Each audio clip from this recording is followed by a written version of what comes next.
እኔ እውነት እነሱን በእኔ እጅ አሳልፈ የምትሰጥ ከሆነ በቃ ከላይ የተነበበውን ቃል ማለት ነው። በምድር ላይ በቃ ዝናብ ሲሆን ጥጥ አስቀምጣለሁ፣ ያ ጥጡ ደረቅ እንዲሆን ወይም ደግሞ ጥጡ ውሃ ኖሮት መሬቱ ደረቅ እንዲሆን፣ በእንደዚህ አይነት ምልክት ካልሆነ እኔ አላምንም። እነዚህን ምልክቶች ካደረግ እወጣለሁ። ይህ ምልክት ግን ካላየው በቃ አንተ እግዚአብሔር አሁንም ከኛ ጋር የለም ወደሚለው ሀሳብ ለመግባት ማለት ነው።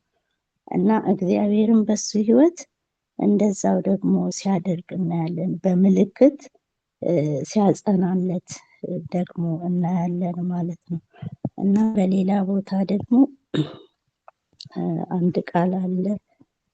መጽሐፈ ነገሥት ሁለተኛ ነገሥት ላይ ደግሞ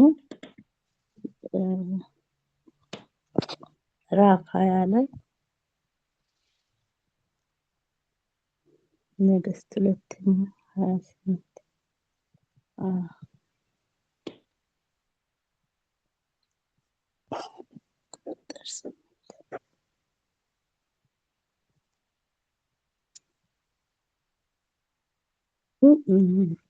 ሁለተኛ ነገሥት ላይ ሕዝቅያስ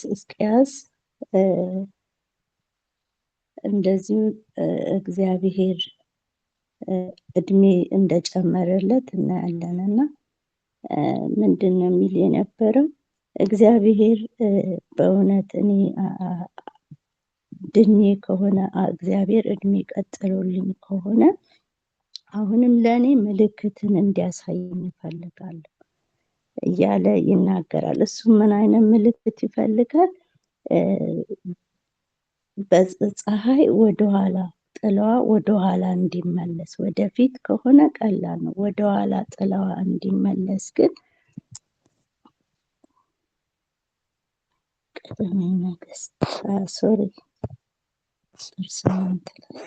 ስን አለ እግዚአብሔር እንዲፈውሰኝ እኔስ በሶስተኛው ቀን ወደ እግዚአብሔር ቤት እንድወጣ ምልክቱ ምንድን ነው አለው። ኢሳያስም እግዚአብሔር የተናገረውን ነገር እንዲፈጽመው ከእግዚአብሔር ዘንድ ምልክቱ ይህ ይሆንልሃል፣ ጥላው 10 ደረጃ ወደፊት ይሄድ ዘንድ ወይም 10 ደረጃ ወደኋላ ይመለስ ዘንድ ትወዳለህን አለው። ሕዝቅያስም ጥላው 10 ደረጃ ቢጨምር ቀላል ነገር ነው፣ እንዲህ አይሁን፣ ነገር ግን ጥላው 10 ደረጃ ወደኋላ ይመለስ አለው። ነቢዩ ኢሳያስም ወደ እግዚአብሔር ጮኸ፣ ጥላውንም በአካዝ የጥላ ስፍራ ሰዓት ላይ በወረደበት መንገድ 10 ደረጃ ወደኋላ መለሰ ይላል። ይህም ደግሞ ሕዝቅያስ ከእግዚአብሔር ጋር ያለውን ነገር በምልክት እንዲጸናለት፣ ምልክት እንዲሆነኝ፣ እውነት እኔ በዚህ ነገር እግዚአብሔር እንደፈወሰኝ በዚህ ምልክት ነው እማቀው ብሎ ሲለው እናያለንና እግዚአብሔር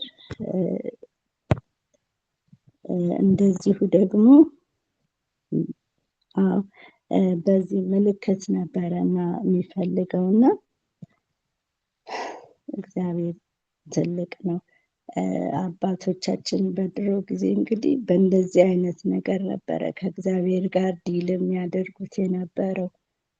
በቃ መጥቶ የሚያጸናላቸው የነበረው፣ ነገሮችን የሚያጸኑት የነበረው ከእግዚአብሔር ጋራ በእንደዚህ ምልክትን እንድታደርግልን በዚህ ነው የምናውቀው እኛ እና እያሉ ሲነጋገሩ እናያለንና በሉቃስ ወንጌል ላይ ደግሞ ምን ይላል? ብዙ ሕዝብን በተሰበሰቡ ጊዜ እንዲህ ይል ጀመር፣ ይህ ትውልድ ክፉ ነው፣ ምልክትን ይፈልጋል። ከነቢዩ ከዮናስ ምልክት በቀር ምልክት አይሰጠውም። ዮናስ ለነነዌ ሰዎች ምልክት እንደሆናቸው እንዲሁ ደግሞ የሰው ልጅ ለዚህ ትውልድ ምልክት ነው ይላል። ኢየሱስ ጌታ ነው። እና ምንድን ነው እግዚአብሔር በዚህ ነገር ውስጥ ያስተምረኝ ነበረ በግል ህይወቴ ውስጥ። እና ብዙ ነገሮች የሆኑ ነገሮች፣ ያልሆኑ ነገሮች ብለን የምንላቸው ነገሮች እግዚአብሔር ከኛ ጋር መኖሩን እንድንጠራጠር የሚያደርጉ የህይወታችን ሚዲያሞች አሉ አይደለ? ብዙ የሚያስጨንቁን ነገሮች አሉ። ብዙ ጠይቀን ጸልየንበት አልመለስ ያሉ ነገሮች በህይወታችን ምን አድርገዋል? እግዚአብሔር የለም ከኔ ጋራ እግዚአብሔር የለም ወደሚለው ድምዳሜ ውስጥ እንድንገባ ሊያደርጉን አቅም ያላቸው ነገሮች አሉ። ዛሬ ግን እግዚአብሔር ምን ይላል? እግዚአብሔር ከአንተ ጋር ነኝ፣ እግዚአብሔር እኔ ከአንቺ ጋር ነኝ። ነገሮች አልሆኑም ቢሆኑም ባይሆኑም እግዚአብሔር ግን ከኛ ጋራ ነው ወገኖቼ። ይህን ነበር እግዚአብሔር ዛሬ ላካፍል ቃል ታካፍያለሽ ሲለኝ ስባል ይሄ ነበረና በውስጤ ይሞላ የነበረው ይሄንን እንድናገር ነበረ። እግዚአብሔር ውስጤን የሚገፋኝ የነበረው ብዙ የሚያስጨንቅ ብዙ ያልተመለሱ ጥያቄዎች ሊኖሩ ይችላሉ። የህይወት ክረምቶች፣ የህይወት በጋዎች ሊኖሩ ይችላሉ። እነሱ ግን እግዚአብሔር ከኛ ጋር እንዳለና እንደሌለ ምልክት ሊሆኑን አይችሉም። እግዚአብሔር ከኛ ጋር እንዳለ ኢየሱስ ክርስቶስ የህይወታችን ምልክት ነው። ኢየሱስን ሰጥቶናል። እግዚአብሔር ኢየሱስን ሰጥቶን በሌላ ነገር እግዚአብሔር ከኛ ጋር ስለመኖሩ ምንም ምልክት አንፈልግም። ይገባችሁ አይደለ? በእኛ ህይወት አልሆንም ሆኗል የምንላቸው ነገሮች እግዚአብሔር ከኛ ጋር ለመኖሩ እንድንጠራጠርና ምልክትን እንድንጠይቅ ሊያደርጉን አይችሉም። እግዚአብሔር ከኛ ጋር በክርስቶስ ኢየሱስ ከኛ ጋር ነው ያለው። በየትኛውም መከራ ውስጥ ልንሆን እንችላለን። በየትኛውም ህመም ውስጥ፣ በመከራ ውስጥ፣ በብዙ እጦት ውስጥ፣ በምድረ በዳ ውስጥ ልንሆን እንችላለን። ግን ዛሬ እግዚአብሔር ከኛ ጋር አለ። በየትኛውም ነገር ውስጥ እግዚአብሔር ከኛ ጋር አለ። የጸሎት መልስ ሲመጣ እግዚአብሔር ከኛ ጋር አለ። ደግሞ ጸሎት አልመለስ ሲለን ወይም በብዙ መከራ ውስጥ ስንሆን እግዚአብሔር ከኛ ጋር የለም ብለን እንዳናስብ እግዚአብሔር አለ። እግዚአብሔር በዙፋኑ ላይ አለ። እግዚአብሔር ከኛ ጋር አለ። በየትኛውም ሁኔታ ውስጥ እግዚአብሔር ከኛ ጋር አለ። ምልክት አንጠይቅም እኛ። በቃ እውነት እግዚአብሔር ከኔ ጋር ከሆንክ ይህንን አድርግልኝ፣ ይህንን ስራልኝ ብለን የምንልበት ሁኔታ ውስጥ አይደለም ያለነው። እግዚአብሔር አንድያ ልጁን በቀራንዮ መስቀል ላይ ምልክት አድርጎ ሰቅሎታል። ከፍ አድርጎ ከፍ ዓለም ሁሉ እንዲያየው በቀራንዮ ተራራ ላይ።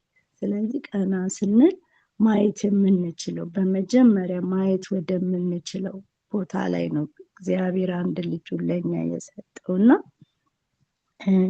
ምንም ምልክት የምንጠይቅበት ነገር የለም። ምልክት አለ።